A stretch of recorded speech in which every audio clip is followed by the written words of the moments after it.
a life coach, life on life's terms coach, because life is life in, right? So, part of life is one of the things that we get to do as an adult is learn how to set boundaries.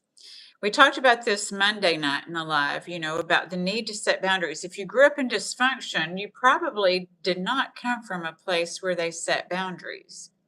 So, we're going to discuss this today about the need to set these boundaries. But the thing is a lot of people decide, okay, I've been hurt. We talked about, you know, Monday, we talked about appreciation and obligation because so many times people please and we have to set the boundaries with ourselves. That's what we talked about Monday is knowing that first good morning again, five elements. It's good to see you again. Good day to you. So diving deeper into the boundaries, we talked about, you know, Monday about the need to set boundaries, appreciation and obligation. And so how is that showing up? Because a lot of people were taught to be obligated. So it's about learning to set the boundaries with ourselves first.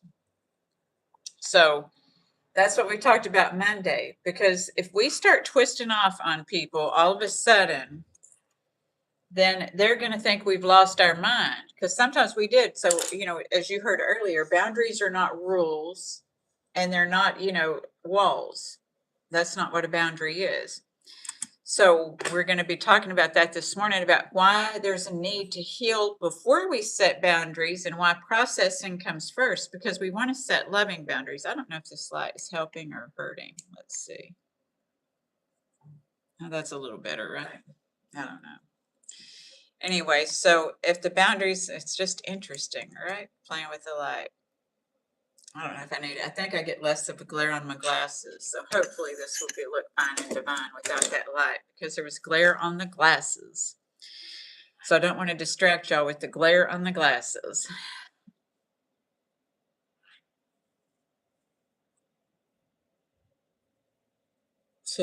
I don't know. I walk a lot. I love walking. Sometimes I'm walking. I think one day I was out walking. I went to pay the taxes last week, and we didn't owe on the taxes, so that was a mute. So I went to the fruteria.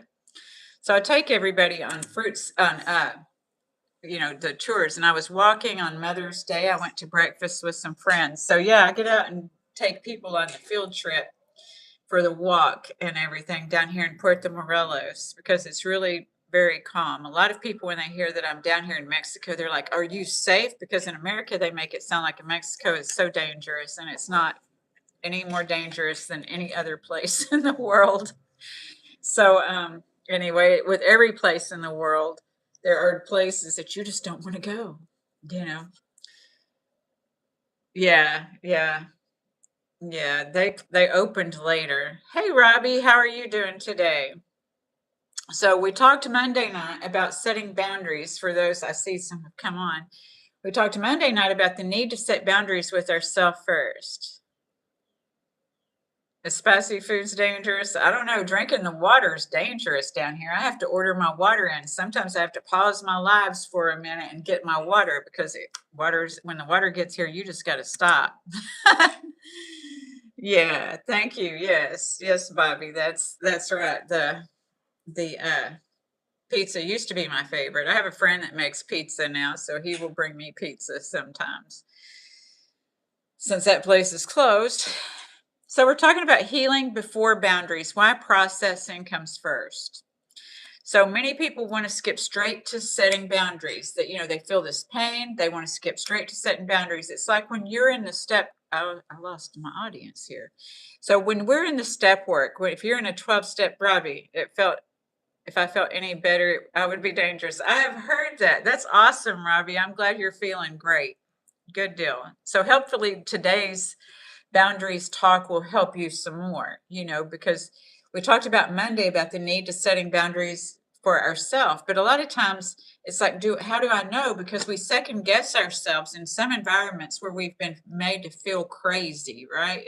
And that's one of the reasons we need to set boundaries is maybe we grew up in an atmosphere that felt crazy and chaotic. And so we didn't learn how to set boundaries as young people. So if we want peace, boundaries are the way to peace. So we talked Monday night about setting the boundaries with ourselves. We talked about the difference between obligation and appreciation, because a lot of people please and feel like they're obligated, and they don't know the difference between showing appreciation and feeling obligated. That we can do this. So this is a part where we have to set boundaries with ourselves. Just because somebody's nice to us doesn't mean that we second guess and dismiss it. I've worked with many people who talk about, hey, Danuk Midas Sean. So I've talked to I've talked to many people, about these setting the boundaries. That's one of the things I work with. I'm a, mindset coach and life coach, and I deal specifically, my specific areas of expertise are addiction recovery, codependency, and grief. And they're all kind of interrelated, and you are going to either experience that yourself or have somebody else experiencing that around you in this life. And you need boundaries. When you're grieving and other people who haven't healed their own grief put their grief off on you, when you're trying to do your own process, you need boundaries. When you're in codependent, that's how I had to learn boundaries, was I had to learn I was codependent. And I had to own up to it, that I wasn't, we all get, not we all, but some of us have this notion of what codependency is. So I've been explaining that. Well, I'm glad you support me that much. So I've got my notes here so I can look at the comments. Pizza Planet. So I look forward to your participation in here. If something, speaks to you, then please let me know. Okay. So many people want to skip and go straight to the boundaries. This is like when you're in a 12-step program and somebody gets to their first step and they want to go straight to step 9 and start making amends to people. I've seen these kind of things happen because sometimes when we grow up in dysfunction, we want instant gratification, right? This is why sometimes our nervous systems are hurried all the time, because if you had an addictive parent, then they wanted things done right now. If you had a codependent parent, they were on edge of the other parent oftentimes. And so then we get this whole new thing of transference of anger, of transference of, not knowing, of expectations, of unreasonable expectations. Because when you're a child and you're playing in an environment and it's interrupted all of a sudden, this causes you to constrict. And we live in an environment where we are expanding and contracting. A lot of us end up contracting, especially as age comes up, contracting more and more.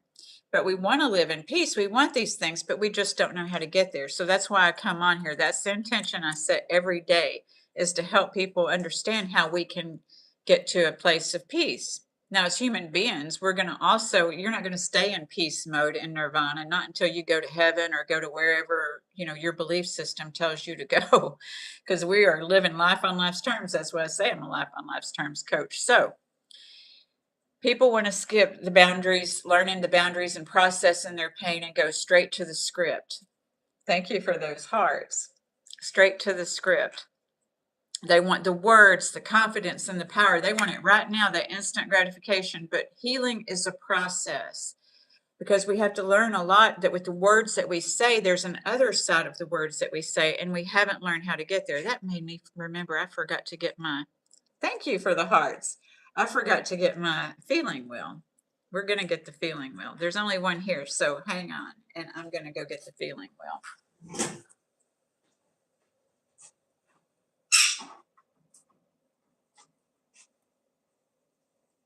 All right, outfit of the day. I got my white pants on because I got ate up by these bugs called tabanos yesterday. Tabanos are like a mix between, you're feeling bad for folks around here. Where are you joining from, Revon Loss? And what are you feeling bad about? There is a bug right there. Lord have mercy. Down here in the jungle. Whew. Free dead tree. I think anxiety plays a big part, possibly. It does. A lot of people developed anxiety in childhood. They just weren't on their own to deal with it. They maybe had siblings in the house. There was all kinds of chaos going on. And when there's no chaos going on, sometimes that promotes anxiety. Robbie. Thank you, Robbie. So we're going to be talking about things, because I brought the feeling wheel out because a lot of us think, I want to feel this way, but we haven't learned how to describe it. We haven't learned what it is, and we haven't even recognized the bad feelings that we have if we are in addiction. Because I know for me, my coping was in Finding things outside of myself. Thank you, NG Mining. Free Dead Tree. Yeah, you just described my childhood. Yes, see? So sometimes we just don't know what's going to happen. And so we get used to not knowing what's going to happen. So if nothing's happening, then we're like, what's going to happen? Because it's scary.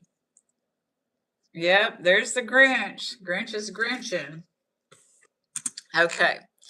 So when I'm working with people, sometimes they want to just know, what do I say? How do I say it? And how do I get people to respect me? Because they're still wanting the other people to change. See, this is why we have to learn to set boundaries with ourselves.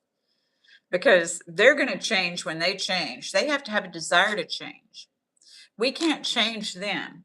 A lot of us have tried to change them. The problem is we have to change ourselves, and that can start with regulation. We talked about that last week, being able just to pause and take the breath before we react, of knowing, am I reacting out of appreciation or obligation, or am I coming from a place of judgment when somebody's doing something, or am I coming from a place of discernment? See, discernment allows us to set loving boundaries. When we're judging, hello, Mr. Simon Beard. It's good to see you this morning. So when we're judging, we are not setting loving boundaries. Yep, Grinchy flew back to his house. He's like, okay, I've made my appearance now. So boundaries are often not the first step. See, healing is the first step. Is a lot of people want to jump straight to the boundaries. Is their pain, they're hurting, and they just want to say, what do I say? And it's like, no, we have to understand what we're feeling.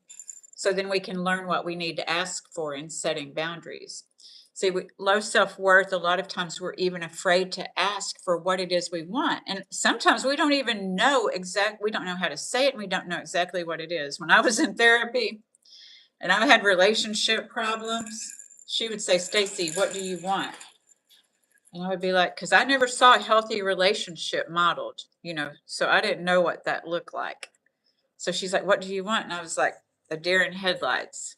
And then she's like, well, do you want to be cherished? And I'm like, yes, I want to be cherished. And she's like, well, what does that look like? And I'm like, once again, a deer in headlights, because I didn't know how to explain what being cherished looked like. I knew that it was a good word. And the same can go with codependency and addiction and all of this, as people are like, those aren't good words. I'm not that. We want to hide that. And we live in this electromagnetic field to where we all have negative qualities and we all have positive qualities. And harmony is in between. We have to recognize some of our negative qualities to be able to enhance our more positive qualities and claim those. We have to release these if they need releasing, because they may just need to be transformed. So here we grow.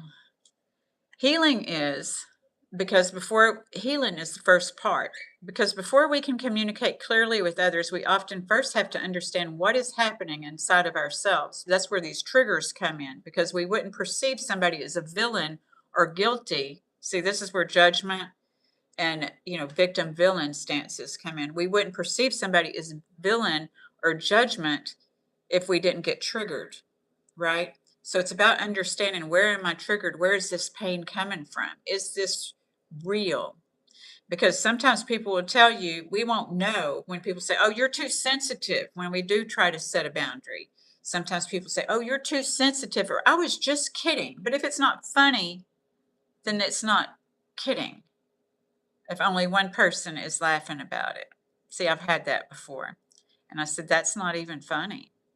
But they try to minimize, some people will try to minimize your feelings. So to trust ourselves, we have to learn where work on the healing work, so we can stand more in our power, because the triggers are often putting salt in our wounds, so to speak, right? Is that we feel like we're being hurt again. Sometimes it's an old pain that we feel like is coming back, and it will until we heal it. Hello, John London and Robbie and everyone. Yes, I told John that you missed him the other night, Robbie. I don't know if you saw that. Don. Good morning, darling Don. I think today's live is going to help you too. So we're talking about boundaries. We talked Monday night, as you know, we talked Monday night about the need to set them between our, for ourselves first, so we feel comfortable setting them with somebody else, because half the time is that A lot of us will say, well, I've tried to set boundaries. I tried, but when we don't know exactly what loving boundaries are, because no one's going to respond. Well, some people might, but a lot of people will not respond to boundaries, when you're demanding or when you're trying to be controlling. See, control is not boundaries. Building walls is not boundaries. And neither is making rules. That's why it starts with ourselves, because we're not doing this for other people, but a lot of times that's all we know. So if we want the boundaries to be effective, it has to be within ourselves, because we're the only ones going to change. The other person may change when they realize they can't get a reaction out of you, when they realize they can't trigger you, then they might change and they may not,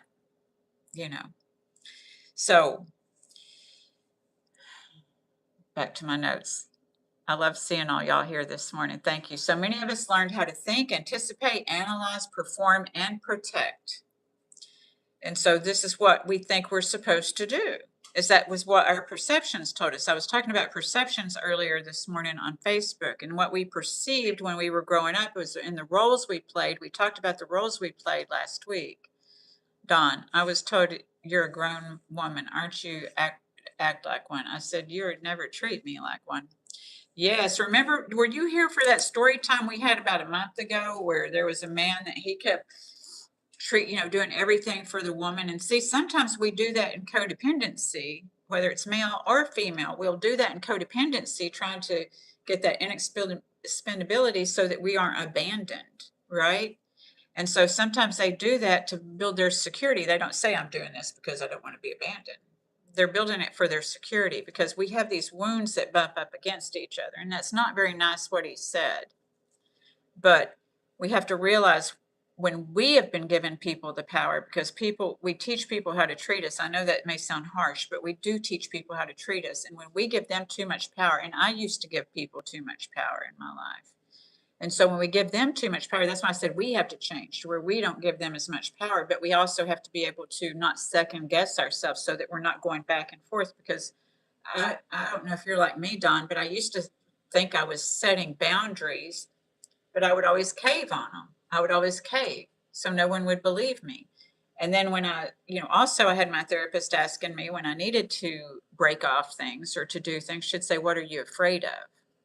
So to have to confront my fears. And so that's what we're talking about in this healing process, is confronting our fears.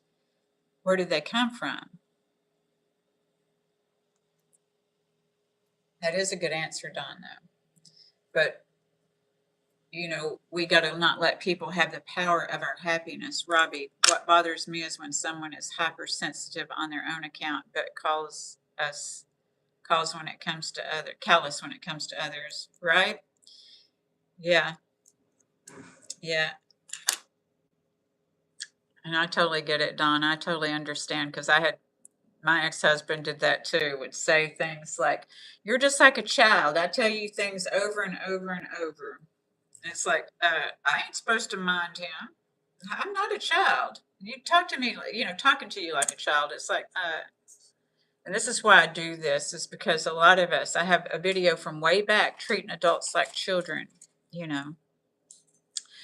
So a lot of us didn't learn how to process our pain. Now, y'all know when we were growing up, we didn't learn how to process it. When you're told to suck it up, dry it up, or if you cry, I'm going to give you something to cry about. We didn't learn how to process our pain. So a lot of us tried to hide our pain, tried to look tough. I know I did. With narcs, your boundaries mean nothing, but woe be to you if you even touch a place or a piece. I know, Don. I know. It's just, I had to pray my way out of that narc. I would get underneath those moons and I would pray, light candles, get my sage out there, and I would be praying. And I kept thinking, there would be times I'd be out there praying and I'd be like, how come my prayer's not answered yet? Why am I still here? It was so hopeless sometimes. I totally get it. Hopeless feeling. Robbie, I ended a friendship of 48 years because of this. Yeah, because people will, when we teach people how to treat us, and they feel like, and sometimes we're just so nice. I get it. Sometimes we're just so nice. And so when we finally say something, that's why boundaries, a lot of people say boundaries don't work, and they don't work with narcissists. They don't, Don. They don't. You're right. They do not. So, but see, that's why I have notes, because I forget what I'm talking about sometimes. But, you know, sometimes people will tell us what they expect of us and what they want from us, but when we start to say something back, they start throwing it back. And that's oftentimes what Don's talking about with narcissistic is that that's, there's emotional immaturity and then there's narcissism. All narcissists have emotional immaturity. Somebody said the other night, and it is true, narcissism gets thrown around an awful lot. Some people who just don't like somebody may call them narcissists. So what I'm talking about is a person, when I'm talking about this, is a person whose traits are, when they find out what you like, they threaten to take it away. When they find out what you don't like, they continue to jab you and trigger you with it.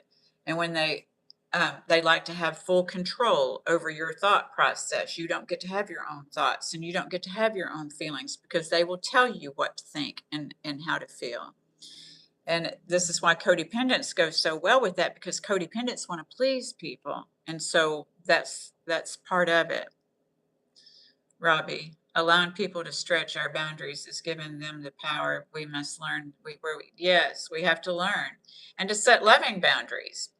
And it doesn't mean that you're going to stay in the relationship with that person. It's not, because you're going to change, but they're not. And see, that's what a lot of people are afraid of, but they may not admit it with setting boundaries, because you're going to change when you start realizing your value, your worth, your self-esteem. It's all begins with self. Or we can give other people our power. I know for me, that became very old and it was miserable and it affected my nervous system. I felt like I walked on eggshells. And I even ended up getting sick. And when I started getting sick, physically sick, it's like, oh no, this has to go. And I had to just figure out a way to go. I didn't have a great plan, but when you want things to go well, you'll figure out a plan. Well, thank you, Shanak. Yes, 7. And yes, Robbie. Yes. So I had to figure out a plan. All those times of praying out there, I could pray and I could pray and I could pray. But I finally was like, I had to tell somebody, look, I need to move. And, things will start moving when we start standing up for ourselves. I didn't tell the narcissist that. I had told the narcissist before, because what happens too is what some people with the emotionally immature or narcissist, emotionally immature person may seek help and get help and become more emotionally mature. A narcissist will break your shit. They will break your shit because they do not respect you and they do not value you. They will break your things amongst your feelings, your heart, because I used to have that, and they justify running all over you, and it's not right. They take over the whole house, every space and room with their trash. I even had a dressing table and he filled it up with papers, books, bedding slips. Yes, yes, they do. You don't get to have your autonomy with a narcissist. Shauna, yeah, 7, send me some information so I'll know. But yeah, I think that might be good. Yeah. Can you email me at Stacy Reinick? It's in my description too. StacyReinick@gmail.com, and you can give me some more information on it. And I think that's a good idea. Thank you, Don. It's like a dog making its territory. Exactly. They feed off doing all the crap. Yes, they do. They tell you how to do dishes. They tell you how to mop the floor. They tell you how to take a bath. Like you're stupid. And nothing's ever good enough. And so we have to set boundaries with ourselves, because a narcissist isn't going to. So when the narcissist chased me around the house in a rage, I'd be like, you know what? I'm not participating in this. And I would just go to my room. I'd cry and I'd pray. They do not value your feelings. They think that you're crazy for crying. Thank you so much, Shania 7. I hope I'm saying that right. I think that's a good idea. Thank you so much. I appreciate that. I would like to do that. So I'll get back to the notes. Yeah. So they are not going to change. You can watch all the videos on narcissism and they'll tell you that an actual narcissist won't change. An emotionally immature person, I was emotionally immature when I was recovering from drug addiction, and I'm still recovering. So don't think I think I'm recovered, because I'm going to have 29 years clean and sober next month, but addiction can transfer into many different things. So that's why I talk about what I talk about too, is that I have to stay mindful. And life on life's terms means evolution. And sometimes we have to realize what is and what is not working for us. And it doesn't mean that it has to be a sad chapter. We get to choose how we're going to end a chapter when we get empowered. So what I'm trying to do is help people become empowered. Okay, it's Stacy, Stacey, Reinick, Reineck,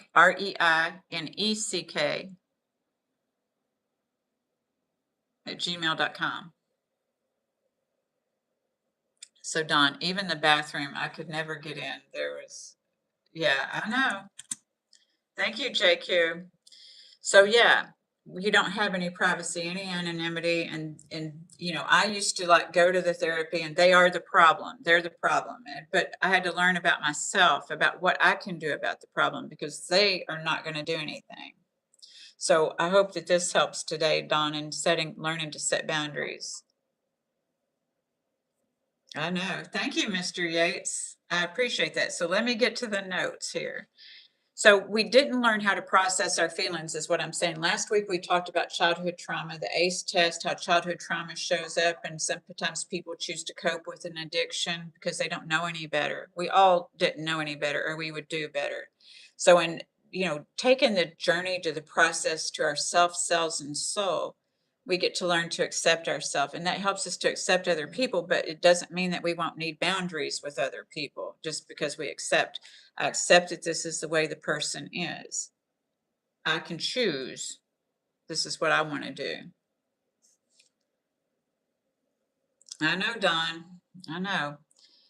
So they don't care. So because before we can communicate clearly with others, we often first have to understand what is happening inside ourselves. Like I said, I got the feeling wheel here. So a lot of times, like what Don's explaining and things like this, you may feel sad. But as long as we keep pointing the fingers with them, we're not healing ourselves. So we have to work on healing ourselves, because they are not going to heal us. They are not. They are not going to change. So it's about understanding our own feelings. So on the feeling wheel here, there's sad. But you can see that there's ripples around that, because we are multidimensional people. And this is where our expansion comes from. And so when we realize all these plethora of feelings that we can have in our human experience. Don't poop on me, Grinch. I'm going somewhere after this. So anyway, the different feelings. So we can feel sad, and underneath that is, okay, am I feeling it? So this is learning to understand your process and your feelings. Am I feeling depressed, pain, hurt? Because if your parents didn't acknowledge this, maybe they didn't probably know how. So how, we talk about forgiveness. We've talked about that. I posted something about that last week, about forgiveness. Dang it, Grinch. So, and then grief and sorrow. Sometimes people have to grieve the childhoods that they wish they would have had. Some people had no parental supervision, and they didn't feel important, right? And I know at the bottom of my childhood wounds, what that is the feeling that I have of when I don't feel important is when I want to start judging people, when I want to start acting out. That's how I used to be. Thank God I got some recovery. I would be like Beth Dutton on Yellowstone. I would be crazy because I didn't grow up this way, All right, Terrence. Well, thank you. I'm glad you're here. Hopefully you will learn something. I won't comment to any more of those. So, hello, Francis Cohaberry. Javier. So on that, underneath sad, so that was just one layer. Underneath the other layer, there's hopeless, fatigued, tired, miserable, despair, heartbroken, devastated, discouraged, and disappointed. Your body language, I tell you that your words are expressions of your thoughts, and your body language is expression of your feelings. As a child, we learned sulking body language. So as an adult, sometimes we sulk, and that does not give us our power. What worked for us as a child, and it didn't even work as a child, but children are more simply satisfied. But we learned that this was what maybe would protect us, is this body language, this reaction to being disappointed, to being sad, to being hurt, but we didn't learn to use our words. So, in order to be in alignment, we have to learn to use our words. So, when we can say, I feel pain and hurt, because it's about owning our own stuff. See, and you're not going to be able to, Don, with your man, but you know, you can say, you can set certain boundaries, and we'll talk about those a little bit at the end of this. But he is not going to care if you say, I'm experiencing some pain and hurt, or I'm experiencing grief and sorrow. If he does, then he's going to use it against you in a court of him. So that's the way it is, you know. So you have to be the one to recognize yourself, because not everyone's going to recognize you. It doesn't matter how much you sulk, how much you cry. Some people are just desensitized. In our pain, a lot of us become desensitized. And my emotional, you know, maturity was insecurity, and I was kind of desensitized to other people's pain. I was so trapped in my own pain, you know. And that's much how a narcissist is, but a narcissist isn't trying to see another person's point of view. That's the difference, is they don't have the capacity. They never learned empathy. They never experienced empathy. Emotionally immature people can have some empathy. You know, a lot of times they do feel too much, and that's part of what drove them into the coping part, that sensitivity as a child. So, on the other side of sad, so learning what do I want? This is, you know, I talk to y'all about that a lot because my therapist talked to me about that a lot, is what do you want? So a lot of times when we feel like we're down in the hole of the yellow side of sadness, on the other side is the side of joyful. And really what we want to be is joyful, but how do we even know how to describe it? Just like I didn't know how to describe how to feel cherished. So on the other side of this joyful, on the other yellow side, you see there's layers to that too. So this is learning to change ourselves to what we do want, to heal the parts that we don't want so that we can focus on what we do want. We can't just say we want this with these insecure parts of ourselves, because we won't believe it, because it comes down to belief systems and perceptions and things like this in your own mind. It's not, you can't change somebody else's mind. So on the other side, on joyful, is happy, ecstatic, excited, grateful. You know, a lot of times in recovery, we were taught to make these gratitude lists on a daily basis, because they didn't tell us in recovery, your central nervous system's messed up. So you need to learn how to make a gratitude list, because a lot of us grew up in environments where we didn't know what to be grateful for.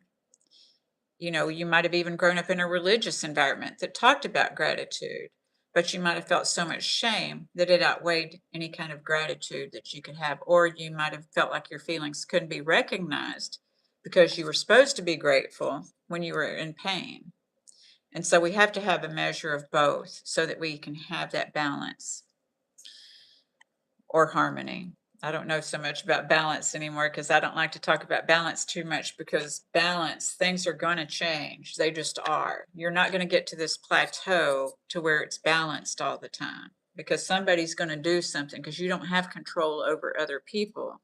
And somebody's going to do something, and we get to choose another growth opportunity.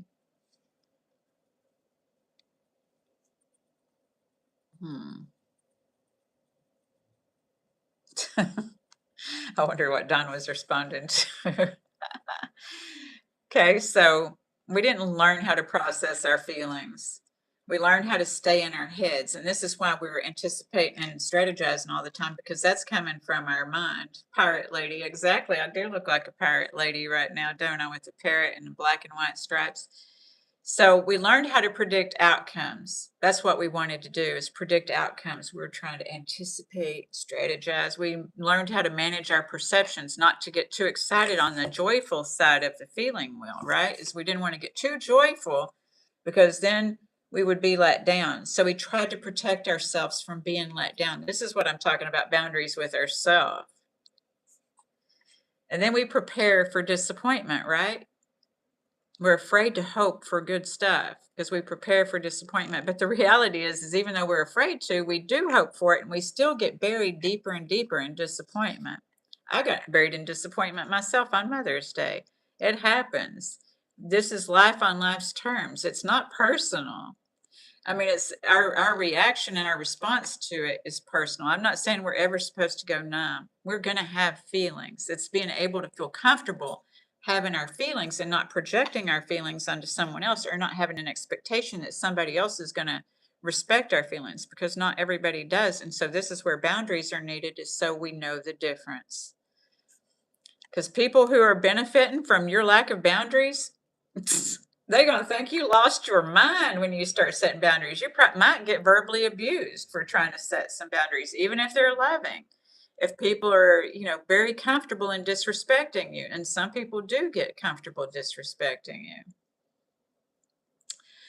So sometimes people, we learn to perform for approval when we grew up in what felt like, and maybe we didn't even describe it as that, but we might have grown up in an unsafe environment and just didn't know how to describe it as unsafe. I told y'all the other night I grew up and there was guns and stuff like that, and I didn't know it was unsafe. I saw the gun in my dad's nightstand, and that was for protection. I didn't understand when we would take off on vacation and dad would get drunk and get put out of the car, and then mom would go back and get the guns. So I didn't understand. So children don't understand these things. As an adult, I look back and I think, I wonder if dad was going to shoot us, or why were we getting the guns for? My mom had a belief that dad was going to shoot us, apparently. I don't know. Maybe she thought he was going to shoot himself, but I don't know. We don't understand these things, though. This is what I'm saying. I'm sure your parents did things too that you don't understand. And so we just roll with it, and our central nervous system becomes dysregulated because that's scary to see that kind of stuff, but we don't understand. So this is why the feeling wheel. We have to learn how to describe our feelings so that somebody can help us process our feelings. So sometimes even that, somebody, having somebody with us to help us process, what is the feeling that I'm feeling, so that I can get to the other side of the feeling. Because if I'm unhappy, I really want to feel grateful. That's what I would rather feel. That would feel better. If I'm experiencing grief and sorrow, I'd rather feel excited than grief and sorrow. And I'm not saying that we're not going to experience grief and sorrow. That was part of my thing on Sunday too, is the grief and sorrow.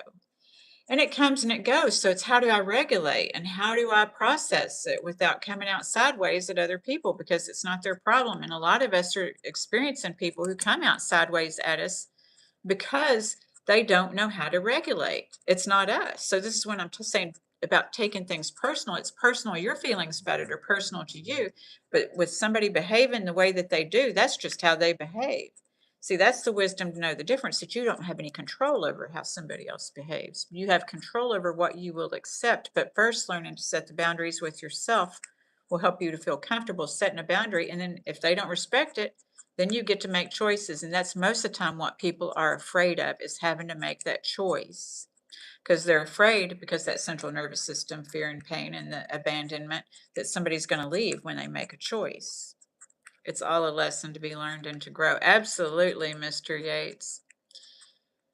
Because as long as we're growing and the older we get, there are going to be people leave, whether it's by death or whether it's by moving or whether it's by other things. And how do we handle it if we haven't healed our abandonment? And a lot of people take these things personally.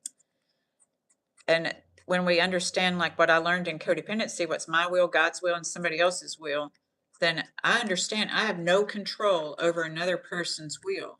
I can't control other people. Thank you, Shana7. Shanaka, yes. Shanakya 7. Shanakya 7. I know I said it right one time. Thank you. I appreciate it. I look forward to seeing it. Luis, the rules tell away, must go to keep strong ship crew. Well, a lot of people don't respond well to rules.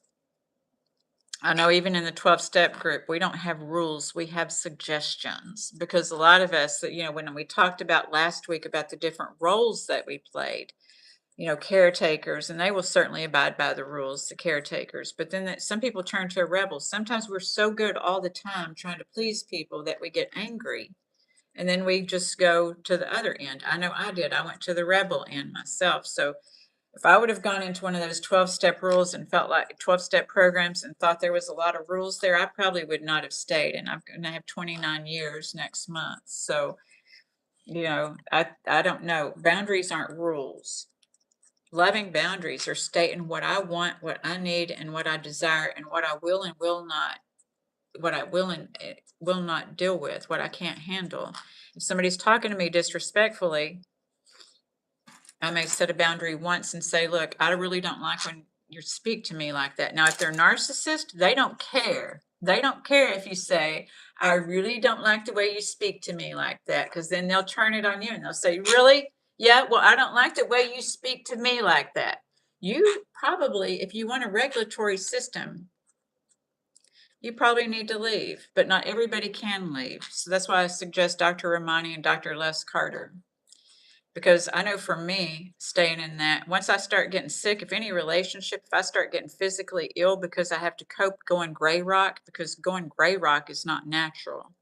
But that's what you have to do when you live with a narcissist, is go gray rock. And that's not natural. And so that internally will fester, just like I told y'all last week, when we have these outside wounds, if we don't take care of them, if we don't nurture them and process them, let them, heal them, then they are going to fester and turn into an infection. Well, our inner wounds are like that too. If we don't recognize those wounds, they're just going to keep getting worse. And then they're going to fester and it's going to come out in your body and your illness, possibly. So before boundaries comes processing, before language comes awareness, and before clarity comes emotional honesty. It's about getting honest with ourselves about what am I feeling. A lot of times, I talk on Mondays about the feelings, about the self-esteem alphabet is changing our feelings, because a lot of times we were just programmed to say, I'm good, I'm fine. What if I'm awesome? What if I'm brilliant? What if I'm captivating? What if I'm dynamic, or what if I'm energetic, or what if I'm flashy, or what if I'm, grateful, or what if I'm, hilarious. Those, just going through there and realizing that we are so much more in our multidimensional characters than what somebody else may put on us. They may say you're childish. Childlike is good, childish, not so much. Sometimes people will tell you, when you express a feeling, it's all about you. And if your feelings are being shut down and shoved down or not, this. And so they may be wanting it all to be about them. This is what I've seen in narcissism is that when somebody says it's all about you, it's because they want everything to be about them. And it's really about them, but they're projecting that onto you. So many people think that they struggle with boundaries because they don't know what to say. And it's true. Sometimes we don't. I told y'all Monday night that I had to get my pen and paper out when I was talking to my therapist, and when I would twist off and I didn't get the response that, I didn't get a good response, and I maybe felt bad even about what I said. She would say, what could you have said differently? And I had to learn. I had to learn to process, what could I say differently? Because our words are expressions of our thoughts. Your words give you power or not. A lot of people use their words, like Don's, guy, to take your power away, to make you feel childish, to make you feel unworthy. A lot of people will do that because that's comfortable for them. You're not going to change them. So it's not all about them. It's about you. You're important and you're valuable, and you have to recognize your self-worth, because some people are committed not to. So the real issue when we're afraid of what to say and how to set them is the fear. The fear. That's what my therapist asks me all the time. What are you afraid of? Is it the fear of rejection, the fear of abandonment, the fear of conflict, the fear of disapproval, the fear of being misunderstood, the fear of being selfish, fear of losing connection, fear of judgment, and fear of being too much? These are some of the fears why people are afraid to set boundaries. It's worse if you say anything. Got told it's my house. If you don't like it, go. I know, Don. You're gonna have to change. I hope that these help you, because he's gonna keep being like that. It's not gonna change. So hopefully this will help. So the fears are often connected to old wounds. And this is where healing becomes necessary. Is sometimes if you just I don't ever suggest, unless somebody's being physically abused, to just sky out of a relationship, because what I learned when I did that, because I used to bounce from relationship to relationship, and I took my own problems with me, my own low self-esteem. I took that with me into the next one.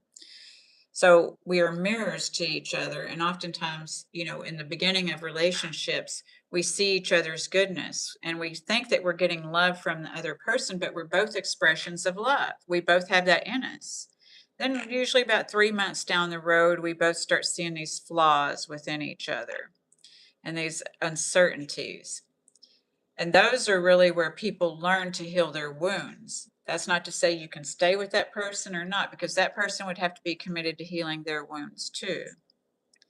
But we start recognizing how we feel when we're with that person. They say, the most important value is when we die, is not what you had, not who you voted for, not what your religion was, but how you made people feel.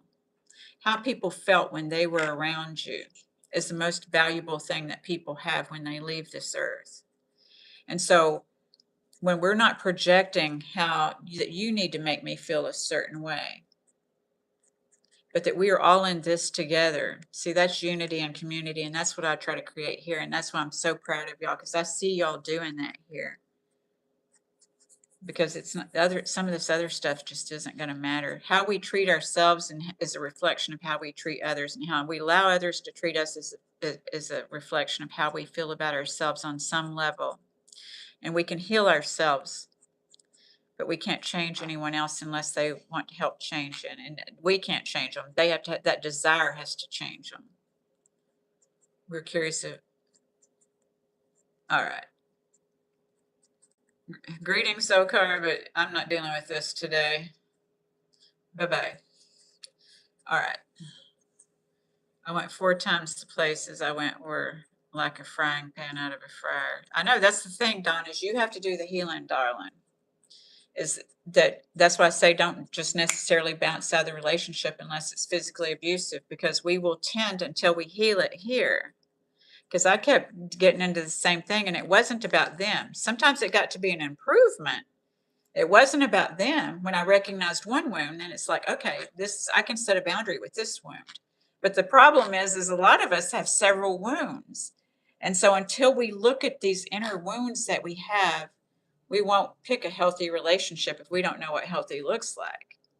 And I know for me, I had to learn, I had to get somebody to talk to help me discover when I'm being mentally and emotionally abused, because I didn't know the difference. Oh, you need to find a shelter if he's been physical. You need to find a shelter, and there are women's shelters, and you can get the therapy in there too, because you definitely need some therapy. Anybody who deals with a narcissist, for any amount of time needs therapy. So,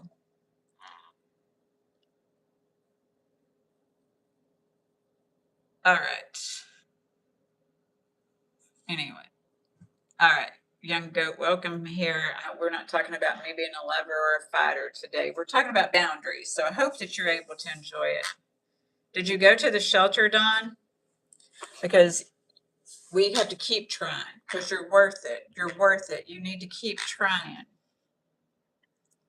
Don't let yourself be defeated. And we have to keep trying. I strongly suggest, if they're physically abusive, to go to a shelter. And I do know that they get therapy there too, because I've worked with many women who that's what they had to do. So these fears are often connected to old wounds, and this is where healing becomes necessary, because boundaries are not simply a script. Boundaries are not like a performance. Boundaries are not an announcement about, okay, I'm changing the rules. That won't go over well at all. Loving boundaries is one at a time, because you have to realize your boundaries, you allowed somebody to walk on your boundaries. I allowed somebody to walk on my boundaries because I didn't even have any. We have to understand, I didn't have boundaries. So if we didn't ever have boundaries, we allowed certain behaviors to progress, and it was progressive. If we wouldn't even been attracted to these people if they'd have been assholes in the beginning, right? We would not. So the thing is that it happened progressive. It progressively happened. And that's why a lot of us in our soulless souls regrets that we got into this, and we feel trapped once we get into it, right? Because there's that feeling of being trapped. And on some level, we realize that, we start getting into acceptance of this is the way that it is. But that doesn't mean we're in acceptance of ourselves. Acceptance of ourselves is going to come with healing those wounds inside. Oh, you're very welcome, darling. I just want the best for you, and I hope you'll be safe. And mental abuse and emotional abuse is hard too. It is. I thought I put you in time out. We're not talking about that today, Zoclar. You're welcome to stay if you can stay on topic, but this isn't the channel. I think you got me mixed up with another channel. Okay. All right. So we can't simply decide, I'm going to set a boundary. See, a lot of people do that. They'll be like, I'm going to set a boundary. I had a friend the other day say, I'm setting boundaries with her. Guess what? This lady thought she was setting boundaries with her daughter. And then her daughter ended up not feeling welcome and wanted to leave. Her daughter came to see her for Mother's Day, and she's like, I'm going to set a boundary with her. But the thing is what I told her, I said, you don't have boundaries either. They have a very codependent relationship.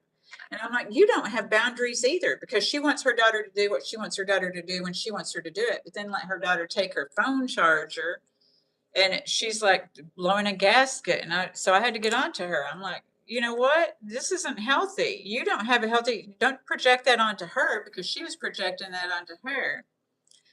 So, it's about, that's why I say we got to get clear. It's not a declaration. It's not like I'm going to walk in and say, I'm setting boundaries now. You took my phone charger and you can't use my phone charger.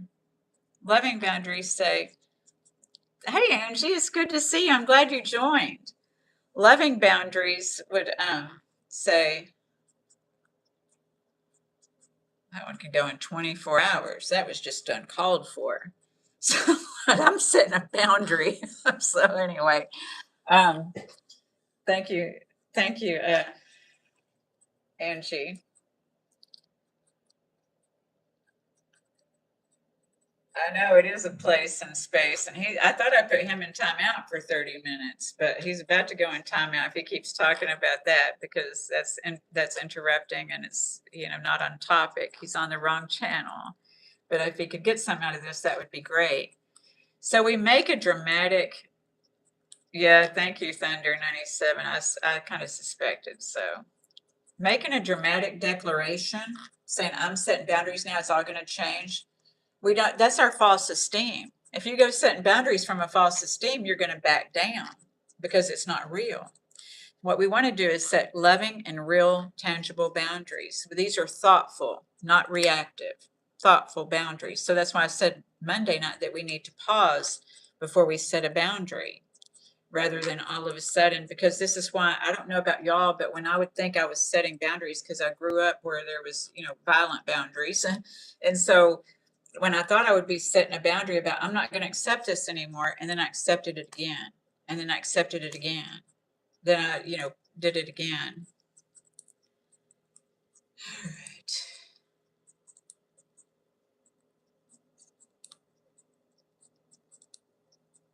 All right.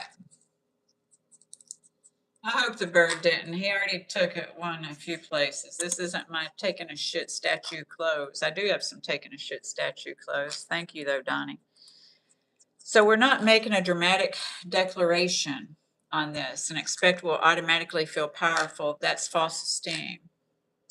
Yeah, Grinch likes to be a part of, doesn't he, Don? So that's often not power. That is our central nervous system acting up, trying to protect ourselves from somebody else. That is so weird. Y'all just ignore Zolar. I put Zolar in timeout twice already, and he's not going to be on topic, and don't respond to him either because he's not on topic. Okay. So that's not power when we have the false esteem and we all of a sudden get pissed off. And that's not a loving boundary out of anger. That's not. So that's not power. And that's a performance. That's just a performance. This what you and your daughter go through, and you need yes, girl. I know that that's hard with a daughter. Yeah. Thank you, Thunder. I appreciate that. Yeah, I suspected much because I thought that it was like I did put him in timeout in a few accounts, but he keeps. You're right. So, Sadia. Okay. Well, Angie, I'm glad that you're here, Don, and everyone who is here who's on this topic. So I'm trying to respect you and stay on the topic and ignore these comments from this one person. And okay. So standing in our power is healing enough to be emotionally prepared. So a lot of us with these problems with our daughter is we have to look back at our problems with our mother oftentimes or one of our other parents because transgenerational trauma and the generational things, go down. You are very welcome, darling. They go down the line. Like my mother and my daughter are very similar in certain ways, and from my pain with my mother, I tried to heal my daughter, is that my mom was very codependent and enmeshed. So I tried not to be codependent and enmeshed with my daughter. And so then she had resentments because I wasn't codependent and enmeshed because she wanted me to be more, like she wanted me to be. And I wasn't like she wanted me to be, and with my mom and my codependence is that I wanted to be like my mom wanted me to be. And I was for a long time, but I didn't have my own autonomy, you see. So, yeah, Mr. Yates, it's a family system. And so both of them can get very angry, and good morning, Pam. Thank you very much. I'm glad you're here. Thank you, darling. It's always a pleasure to see you, Manjaro Journey with Pam. Thank you. So we're talking about these boundaries and with our daughters and things and with our sons, is that my son he wasn't as hard as a daughter, but my daughter, she, I set boundaries with her and I've said, that sometimes she likes me and sometimes she doesn't because I've set the boundary. She knows that I'm not going to allow her to yell at me. I'm not going to allow her to buck up at me. I'm not going to allow her to do certain things, and she's seen this modeled, with her brother and her dad and this kind of thing. Things I will not tolerate. I have boundaries. You will not throw my furniture around. I don't care who you are. You are not going to be breaking my stuff. You are not going to buck up to me and try to fight me. I wish you lived near to me too, Don. We would. Thank you. And so, staying in our power, but how do we learn to claim our power? That's the thing, is learning to claim our power. So, it's healing the wounds underneath the fear. So a lot of us haven't learned to face our fears or to look at our fears. Hey, I see Jesse. So it's about learning to look at our fears. I don't know if Robbie's still on here. He's down under too. Hello. So it's looking at our fears. It's healing the wounds underneath the fear. First off, exposing them like the feeling wheel. Sometimes we don't even know what we're feeling. When I started therapy, she said, Stacy, what do you think? I'm like, I don't know. She's like, how do you feel? I don't know, because I'd been in a narcissistic abusive relationship. So I was always told what I thought and how I felt. And like I said, I always wanted to please my mother. So I did what my mom wanted me to do a lot of times when I was younger. I modeled myself after what she thought I needed to do and be. And I really didn't have my own autonomy. And at some point in time, our daughters or our kids are going to want their own autonomy. My dad would shout at me in my own flat. I was 22, never said nothing. I know. Yeah. My mom and dad would shout at each other. My dad would sometimes call me drunk on my answer machine and say, Stacy, this is your daddy. And I could tell he was drunk, but anyway. And then he would fuss at me because I got his pain meds cut off and things like this. Because he was drinking with them and driving. That's why. So that's learned codependence behaviors too, is trying to make things, right. And some of it's not ours to make right, but it was a right thing to do. But then I had to pay for it. It's healing the wounds underneath the fear. So because when boundaries are set from unprocessed wounds, many people become inconsistent. And that's what I was talking about. If you don't set clear boundaries, then you're going to feel defeated and you're going to say, I tried to set boundaries. And like I said, if somebody's got narcissistic behavior, you're not going to. If they're just emotionally immature, you can reason with somebody who's emotionally immature. Emotionally immature may be somebody who's just in recovery, you know, that has just gotten sober, or they could be in recovery from gambling or something like this. Because what happens with emotional immaturity is it's not something to be sad or mad or bad about, because emotional immaturity is because we learn to choose food, we learn to choose alcohol, we learn to choose shopping, or we learn to choose work, or we learn to choose things outside of ourselves to make us feel better. And healing and happiness is an inside job. It's found inside. But you may have grown up thinking that it's outside. Some people's houses look good on the outside, but there was total chaos on the inside. This perfection. So these kids are always trying to measure up. Their addiction can be in all things. You are very right. And you're very right, Jason, not to drink and drive. All right.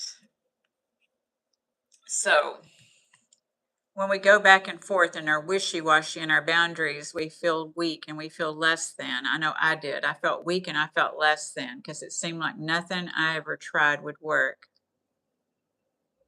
You've been immature all your life, Robert, and like it. Thank you, Pam. I appreciate you. You're the best. Y'all follow Pam Mongero's Journey with Pam. You know, give her some more followers. She's trying. We're trying to get her up to 1,000 subscribers. Okay, so please subscribe to Pam. Mongero's Journey with Pam. She's in there on the blue.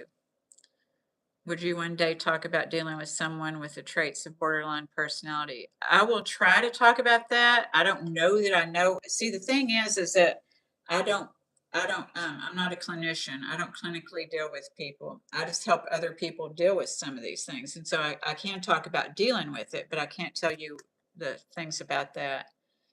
With a narc, they try to choose all that for more boundary pushing. There are boundary hunters. There are. Yay, 30 away from you. Yay, 30 away. She's only 30 away, y'all. Follow Mongero's Journey with Pam. I'm so glad you're here this morning, Pam, especially with this Zolar thing.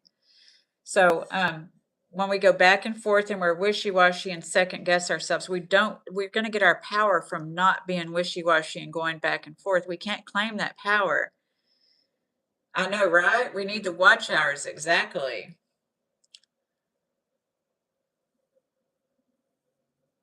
Hello, Nifty Nutty. Well, I hope that you're able to get something. It's not all about narcissism. It's about boundaries. And that's how narcissism got brought up, is narcissists don't respect boundaries. All right. Hello, Brian Atkinson.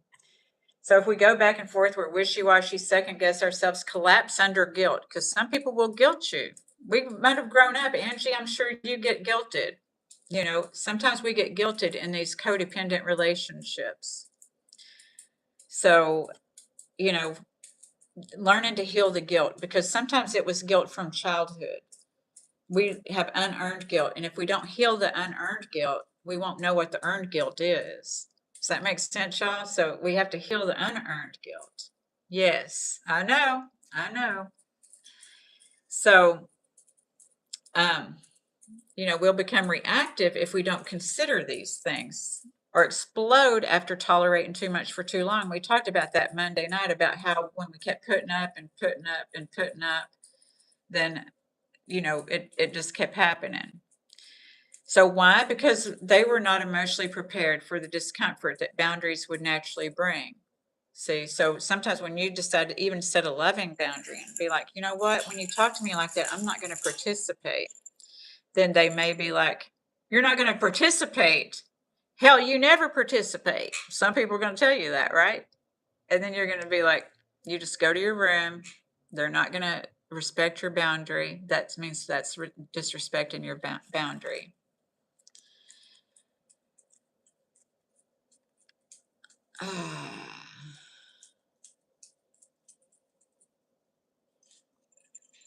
Okay.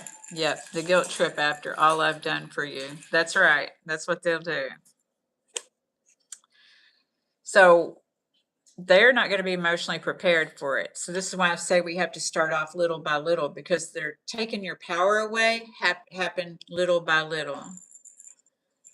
Well, thank you, Just a Dud. Just a Dud 34? Is it dude? Just a dude with the 3 as an E. I don't know. Anyway, often, so this is why many people say, and I used to do it too, no one ever listens to me. I tried boundaries, but it just didn't work.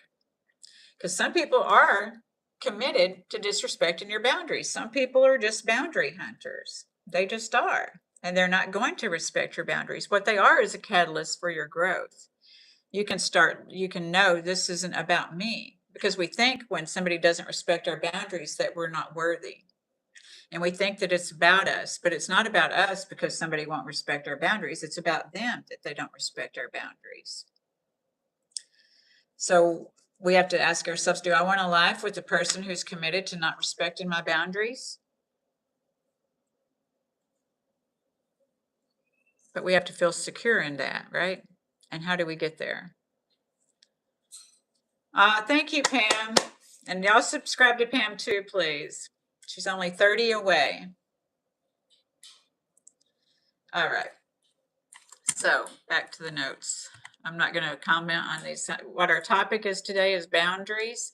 And so if you're talking about anything other than boundaries, if you're talking about religion, politics, or my age, or things like this, we're not talking about that, or some of these other things. So the boundaries didn't fail. If you're, the boundaries themselves, maybe you're setting the boundaries, but somebody's disrespected. It's not you. And you have subjected yourself to an environment to where somebody is committed to not respecting your boundaries. So the emotional preparation was incomplete sometimes. If we're not setting a boundary in a loving way, which you shouldn't have to shout. My ideal is we do not shout at other adults unless there's a dire emergency. We do not, that's not how we communicate, is through shouting at other adults. So we communicate through being able to talk. That's how adults do, is adults talk. It's childish to be shouting at each other.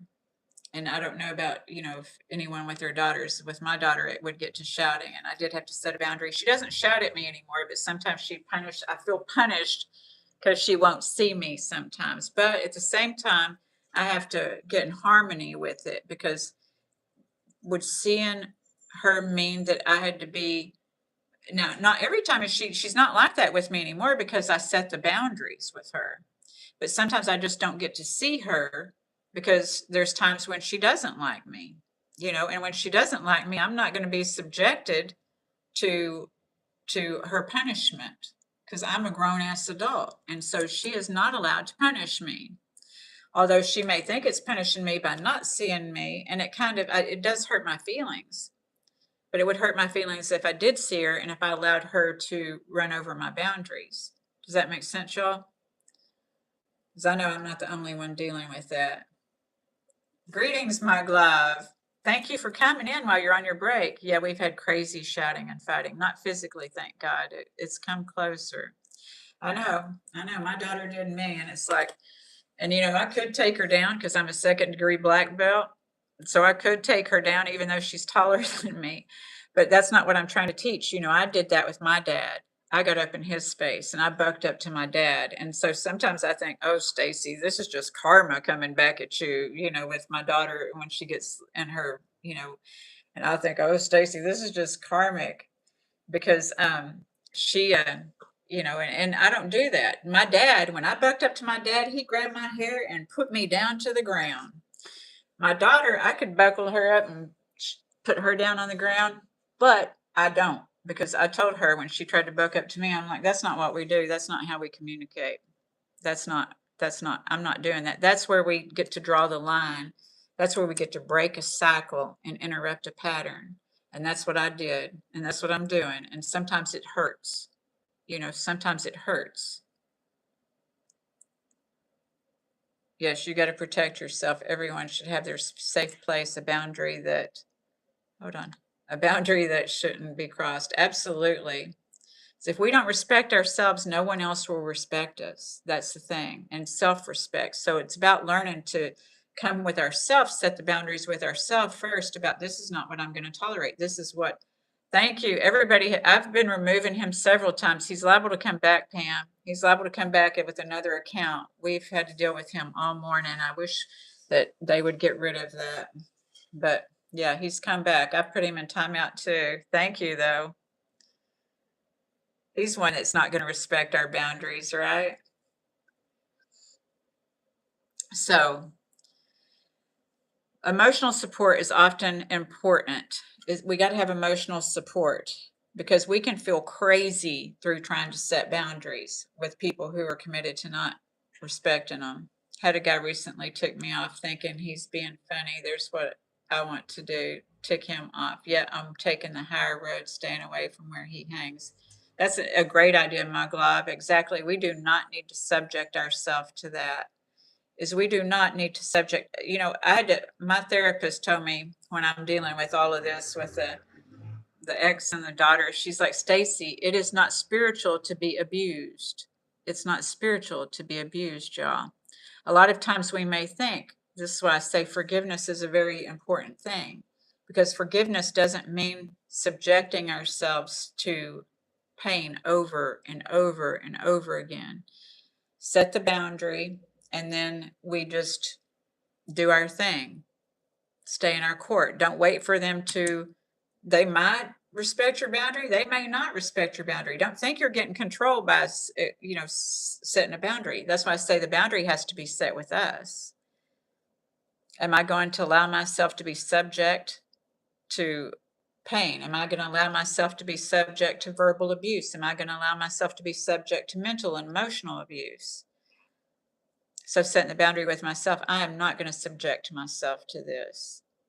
So if you've set a boundary and they don't respect it, then that's where we have to make choices. And a lot of people are afraid of those choices because the familiarity and the comfort, just uncomfortable comfort that we have in it, right?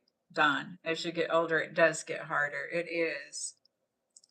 My glove, I stay away from people like that, abusers of all sorts. That's a good plan, my glove. Agent 47. I'm from Fort Worth, Texas. Okay, we're not talking about the rest of that. That's not our topic today. Greetings, Agent 47. But thank you for being here. We're talking about boundaries. So sometimes we need help learning how to nurture ourselves through the process. We need nurturing through the process because a lot of times when you set a boundary and somebody's committed to disrespecting your boundary, and like I said earlier, they will make you feel guilty. And sometimes that's can be called crazy making. People will tell you you're wrong because when it's serving them, why would they? If it's serving them, they're not maybe gonna do do what you want because they've been used to getting their way. So especially when people we're setting boundaries with are likely not to immediately respond to healthy ways because people have gotten comfortable treating us a certain way. We've allowed that. So that's why we have to set those boundaries. So if another person becomes upset, manipulative, disappointed, angry, or dismissive, many trauma survivors can quickly become activated. That hurts our feelings, right? And so some of us don't know how to say, it hurt my feelings. So we will start with those stories that we learned to make up as a child,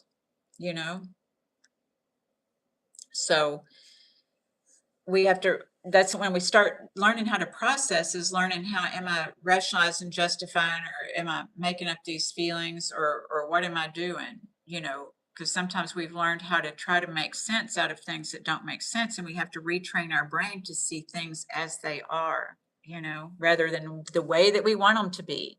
Or when we're looking at our part, thinking that the whole thing is our part. I know when I first got in recovery, that was part of like my problem because I had unearned guilt from childhood, and I had a lot of carried over pain from childhood that I had not processed. And then when I was in first got sober, my sponsor would say to me, I would tell her what the ex was doing that was pissing me off, and she would say, "Well, honey, what's your part in it?" And I'd be thinking, did she not hear what I just said? You know? Thank you, my love.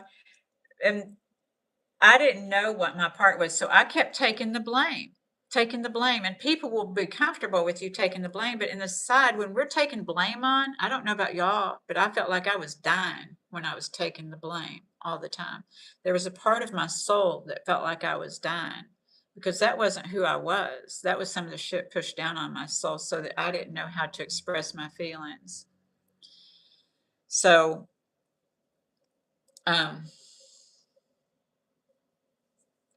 learning how to express my feelings because a lot of times we're afraid of expressing our feelings. So that's why we hold them in, hold them in, hold them in, and then we explode. That's where we need the boundaries with ourselves to say, let me process. And I'm going to get to that here. We're about to get closer to to learning how we can process these things because I'm talking about the process.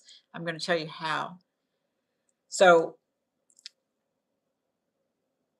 when these other people, when you set a boundary and people behave manipulative and don't respond and they're angry and things like this, old wounds can take over. And without support, many people will abandon themselves again. We do that. I did it. And this is why support matters. A trusted friend, a coach, a therapist, someone with, emotionally healthy who can help us process these things clearly. No vested interest. They're able to just say, because sometimes I was wrong, but I wouldn't know the difference between wrong when I was taking on the blame all the time. So boundaries are deeply connected to your self-esteem. Everybody who has self-esteem has boundaries. Okay, so boundaries require this. Boundaries require self-respect. They require discernment, emotional regulation, self-awareness, and courage. They also require curiosity. But how do you want to feel? A lot of times we were just trying not to feel a certain way, that we were not deciding, how do I want to feel? That's why I drew out the feeling wheel, so that we can decide what we want to feel. So curiosity about what am I feeling? What are my fears? What is my fears? Not to be afraid of your fears, but to be curious about where did this fear develop when we get to recognize them. Curiosity about your story. Because when you're looking at your story and seeing where did the fear develop and being like, oh, this is where it developed. I know sometimes it is hard with people. So, thank you, Benjamin. Curiosity about possibilities. See, that's seeing the other side for you, not the other side for them, the other side for you. Right? Dynasty of Penguins. It is. It's bad until it's not, and it's good until it's not. This is not anything personal to us here on this earth. We are human beings living in an electromagnetic field, and it is going to be bad until it's not and good until it's not. But as humans, sometimes in our arrogance, we want to think like we have all this control and power over things, and when something doesn't go our way, we take it on as our fault. It's all just meant for us to adjust and correct whatever it is that we want, just to be more committed to what we want. And it can't be in control of another person. It has to be, what do I want? Do I want peace? Well, then I'm going to have to, practice behaviors where I get peace. So now I have to have boundaries with myself because it's, I could get drawn into something that's not going to bring me peace. So curiosity about possibilities, right? So questions such as, what am I afraid will happen if I say no? Because no is a complete sentence, right? What am I afraid will happen? I know I used to wear people out with, trying to say no because I would be overcommitted, but I would tell everybody what all I had to do so that I wouldn't feel guilty for telling them no, right? You are very welcome, Don. I know. I hope that he never finds my channel again, but yeah. So what am I afraid will happen if I say no? Or what story am I making up? And what wound will be activated here? And what do I actually need? And what am I tolerating that's creating resentment? Benjamin. That's why a safe place like your own bedroom, no one else can enter, is always good to just try to. Yes, exactly, Benjamin. That's what I was saying is that, being able, thank you, Pam. Thank you so much. Being able to go say, I'm not going to participate in this and go to your room. Exactly. Thanks, Benjamin. Many people don't struggle because they lack language. That's not the struggle. They struggle because they have not yet processed the emotions underneath the language. That's why I pulled that feeling wheel out, because I know that I would just get so stuck. When we go into flight, fight, and freeze, we're unable, when our central nervous system goes into flight, fight, and freeze, we're cutting off oxygen to our brain because we're usually constricting. Our body is doing something when we get into a triggered panic mode, and some of us shut down. Sometimes we will fight. We will get drawn into the fight. And sometimes we'll just go into flight and say, okay, and then go into our bedroom and order ourselves something nice or do something else to try to make ourselves feel better. Eat, do something else. Yes, you're right. Speech and friendliness can create emotional support connections.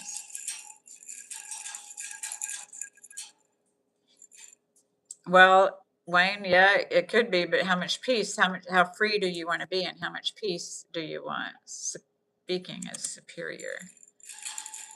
I know, Pam. He must be. Thank you so much for exiting him out every time he comes on, man. Thank you so much. Y'all, please subscribe to Pam. She only needs 30 more, so to get 1,000. We still need watch hours, though. Hello, Stacy. I have a quick question, if you don't mind. Kinder Angel, if it's on topic, I don't mind. We're talking about boundaries today. Thank you, Pam. So people struggle because they haven't processed emotions underneath the language. You know, sometimes when people find our triggers, like with our daughters or with other people, and they find your trigger, then they know that you have a wound and emotion under that. And they know how to do that so that you will cave, so that you will lose your strength. All right. Thank you, Kinder Angel. Yes, you can ask if it's on topic. So this is why breathing is so helpful, because like I said, we don't know the words we want to use. Sometimes we think after an incident is over, I should have said this, or I wish I would have done that instead, because what happens is that we're not getting enough oxygen to our brain. And when we don't get enough oxygen, we're in panic mode. And so when we can breathe and get the oxygen to our brain, we can then identify our words better. There's, I always recommend the books, and that Body Keeps the Score. It talks about that. All right, Kendra Angel. Bye-bye. Bye-bye.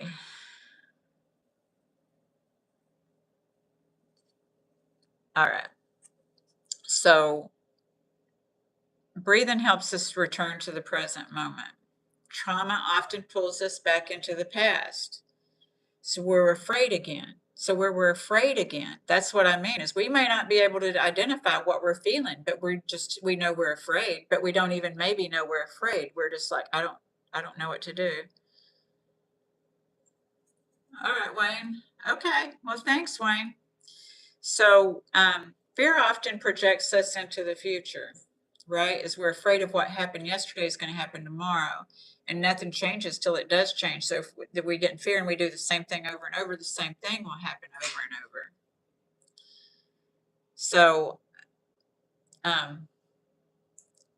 fear will project us into the future. We're afraid something's going to happen. So a lot of us are navigating our whole life on trying to make this not happen, that we're not even living our full lives. You know what I mean? That full capacity, all the textures, all the colors, all the sounds of life. We're missing out when we're trying to protect ourselves too much, when we're walking around kind of rigid and afraid of something happening.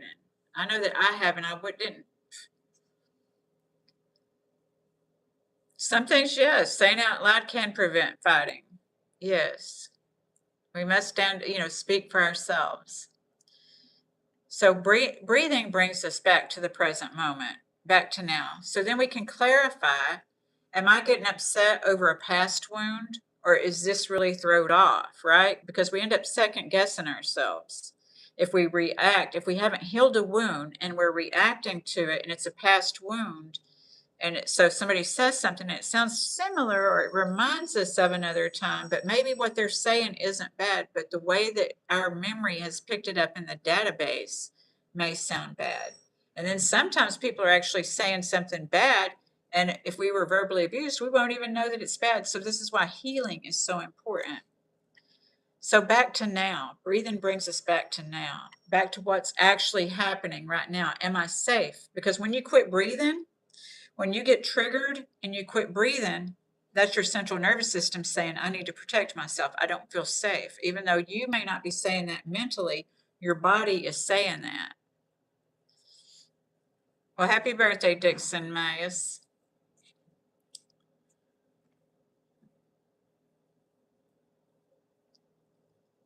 Inner peace, Benjamin. We can have inner peace even when we're sad. We can still have inner peace. If we set a boundary and somebody doesn't take our boundaries so well, and we have to make a choice of, am I going to subject myself to this pain, or am I going to give myself peace? I know when I've dealt with, these relationships that they were committed to misunderstanding me or committed to not, respecting my boundaries, is that it might have hurt to had to make a choice because that wasn't love. And sometimes we can't, what I said to that person is, I can't love you and love myself too, because I can never love that person enough, because nothing was ever going to be enough for them. I was never going to feel happy or complete with them. And that's my goal here on earth. And that is peace. That's what peace is to me, is to feel happy and complete. And I have to be that within myself. And see, then we're able to have a mutual relationship and not feel like we're wasting our time or just spent too much time, because a lot of times when we second guess ourselves, we stay much longer than an expiration date. So the present moment is where discernment lives, when we can get back to our present moment, not in spiraling, not in catastrophizing, and not in mind reading, not trying to figure somebody else out so we can be comfortable. So boundaries are easier to set when we're present, when we can really see the situation as it is, when we can really feel our feelings as they are. So, but because then we can become clearer. Then we're going to become clearer. They're not all of a sudden easy, but we can become clear. So we're not sitting here setting a boundary and then having to back out of the boundary that we set and feel shame because of that. Or that we're not having to subject ourselves to the same stuff over and over. Reconnecting to your inner child, inner peace. Exactly, Joseph Leon. So from that, we can find clarity to find our words when we can reconnect to ourselves. And this is where your power is in your words, in your body language. Because if you set a boundary and you don't have the body language that goes with it, then it's not going to work. I've showed y'all the example of when I suggested boundaries and the body language when I had a client, and she's like, her family was wanting to borrow money from her, and she was like, I don't want to tell them no. I'm like, well, then tell them, I don't know. Let me think about it. And she's like, I said, so practice with me. And she said, I don't know. Let me think about it. I said, no, no, no. You got to say, you got to look them in the eyes. You got to look them in the eyes, because when you tell people something in their eyes, they will believe you or not. But if they don't, you'll know they're blatantly not believing you. You won't question if they misunderstood you or not. You know what I mean? So I told her, you got to look them in the eyes and say, I don't know, let me think about it. That's a loving boundary. There is nothing wrong with saying, I don't know, let me think about it. See, when we're people pleasers, we reflexively jump and do whatever people say, then we regret it. I don't know, let me think about it. That's where we start. But you got to look people in the eyes. You got to have your body language, your shoulders up, not. If you're drooping like that, they think you're insecure. That's insecure body language when we're drooping like that. We're looking like we got the weight of the world on our shoulders. Things like this. We have to remember this. We don't think about that oftentimes. I learned that, in karate, I used to teach kids, do your breathing. Notice when you set up like that, how smart you look, but your brain is feeling smarter too.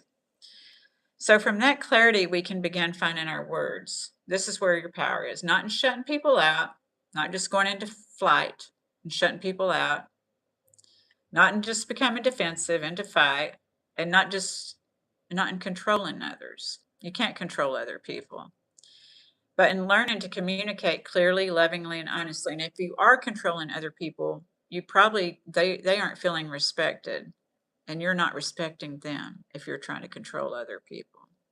It's good when you have people that listen. Not everyone is going to be who you want. That's right, Benjamin. They will not. And that's okay. See, because I talked about judgment and discernment. We cannot make people who we want them to be. And if they're not, we don't have to judge them either. Just let them be. Let them be. and then let me do me, you know. So loving boundaries may sound like this. They may sound like, I need time to process before I respond to this. They may sound like, that doesn't work for me. I understand your perspective, and this is what I need. See, we learn to negotiate. We're not compromising ourselves. People have needs they express. There's no such thing as control, in your opinion. Well, loving boundaries are not punishment.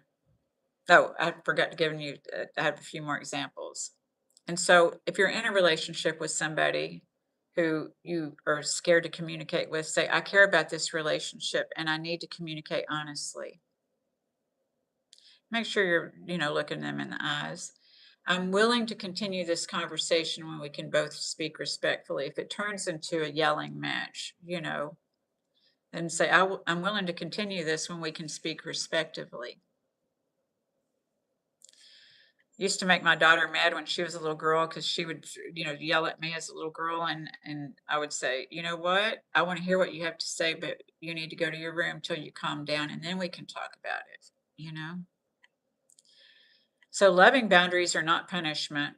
They're self-respect in action. They're emotional maturity in place and practice.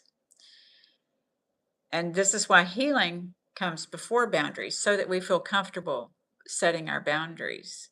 We have to learn to set the boundaries with ourselves about, I'm not going to participate in this yelling match. I'm going to set a boundary and we'll see if they respond to the boundary. Boundaries are important. They are not unimportant. Yeah, my daughter is a firecracker, always has been, and I'm not. I know, Angie, the struggle is real, and they can hurt our feelings and just bring us to our knees. I know, but I don't regret setting boundaries, because I probably would have gotten beat up by my daughter already if I wouldn't have set boundaries. Because I'm not going to behave the way that she wants me to behave. I'm not.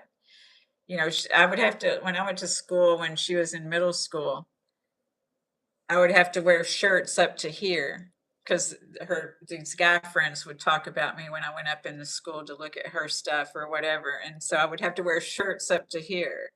And sometimes I felt like she resented me for not looking like strawberry shortcake, or something like this. I don't know. But yeah. So it's like, boundaries become sustainable when they're built on self-awareness, emotional processing, self-esteem, discernment, and nervous system regulation.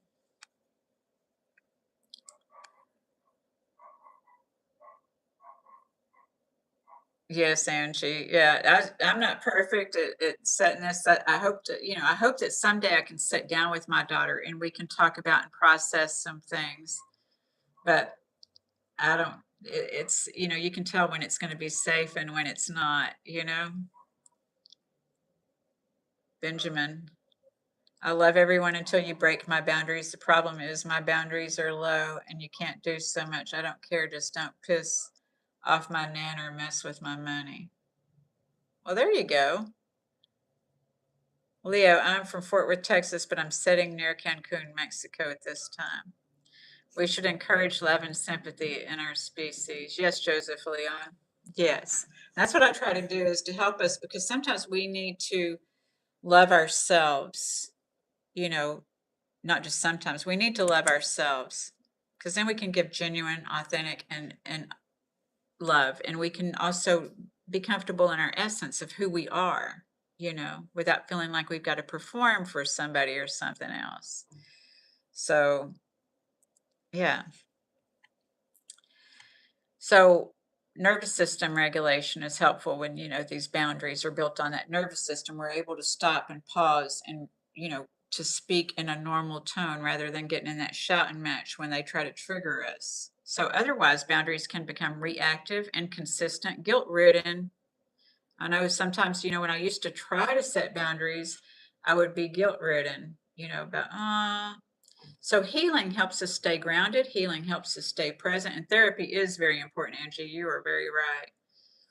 Healing helps. I would not know how to communicate or how to do anything if I wouldn't have gone through that, grown through that healing process.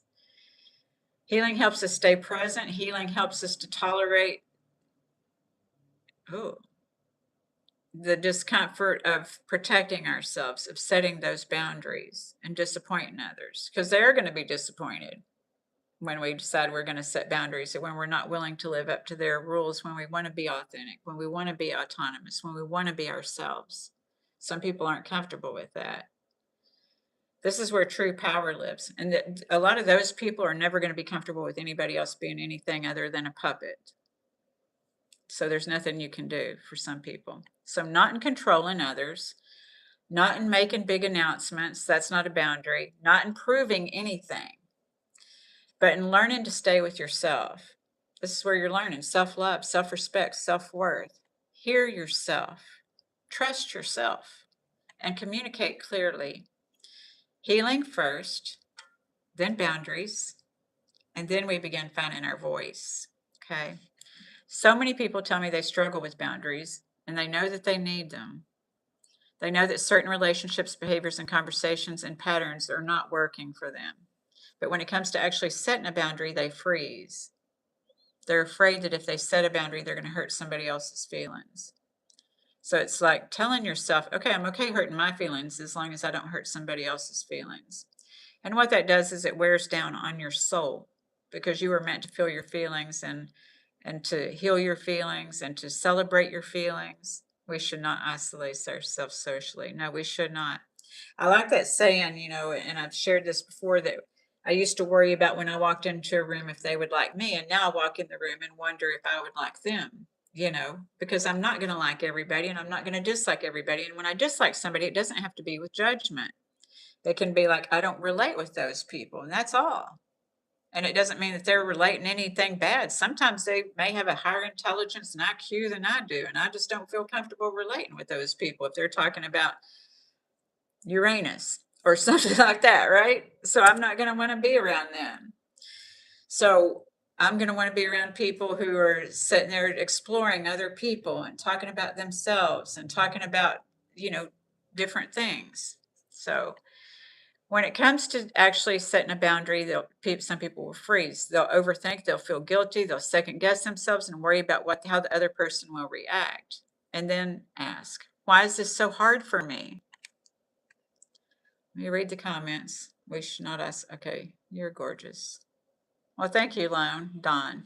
That's me as well, Stacy. I know it's a process, darling. It's a process. It is a tough conversation, Joseph Leon. Some things are worth talking about, yes. And I thank you all for being here and for participating and talk. I know, Manjaro, isn't that right? Yes, I appreciate y'all being here today and talking about this, because that's what I like to do, is talk about these things and to have us share different perspectives, and I love this. So thank you all for being here and participating this morning. You're driving now, but listening. Thank you. Thanks. I appreciate you so much, Pam. And again, y'all subscribe to Pam too. Let's get her up to 1,000. Okay. So next time we're going to talk about healing before boundaries and why processing becomes first. We talked about that today. So we're going to meet again on Friday and talk more deeper into our communication, because a lot of times we just don't know what to say, right? We cannot live in a social isolation. There's some real problems affecting us. That's right. We are meant to be unity and community. And that's why I get on here, is because I want us to have more unity and less division. We don't have to like everything. We don't have to like everyone, but we don't need to judge it either, because how is that serving you? Discernment means is that I'm knowing where I'm getting in, where I fit in, and I'm knowing what to do. You're very welcome. So let's just breathe in that peace. Let's try this breathing 5 times. We're going to breathe 5, take 5 deep breaths in and relax. And this will help you get back to your sense of safety. And when you're safety, I'm live tomorrow on TikTok. I'll be live on TikTok at 7:30 in the morning tomorrow. So I do TikTok on Tuesdays and Thursdays at 7:30. So I will be live tomorrow. And then Friday night, I'll be back on here at 7 p.m. So we're going to breathe in peace. We're going to breathe in that safety and release anything, any tension in our body. You're right.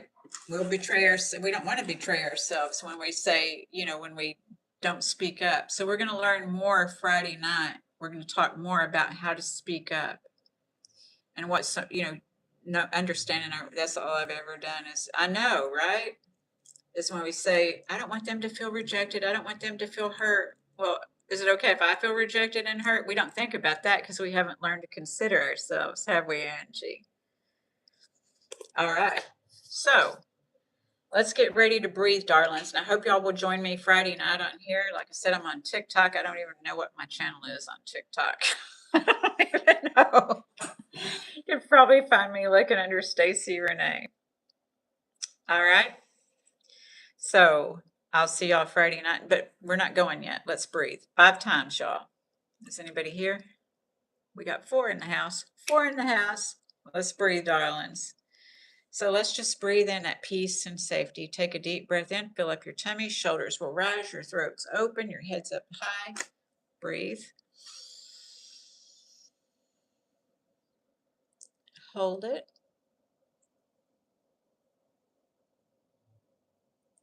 And release.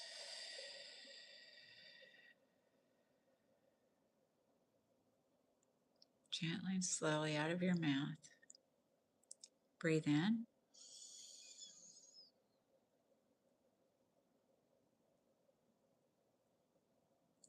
Hold it.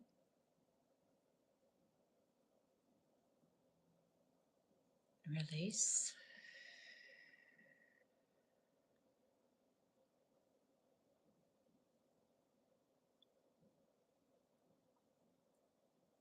Breathe in.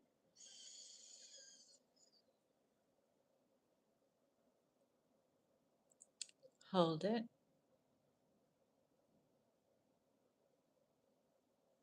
Release.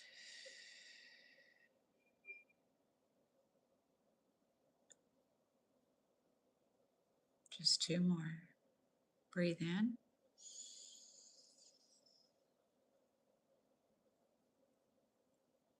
Hold it. Release.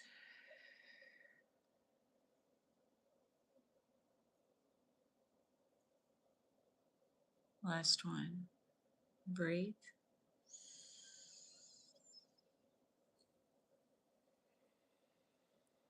Hold it. And release.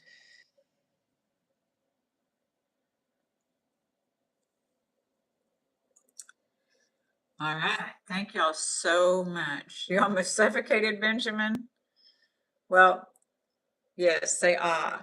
It should regulate and regenerate you. It regenerates your cells, and it's also regulating in your body, your lungs, your heart, your digestive system. And it helps you to be present and feel safe. And I want to thank you all for being here this morning. Thank you so much, Pam, for moderating. And I want to thank you all, especially if you stuck it out through this Zoltar or whatever, Uranus BS and all of that. I want to thank you so much. How do you recreate yourself?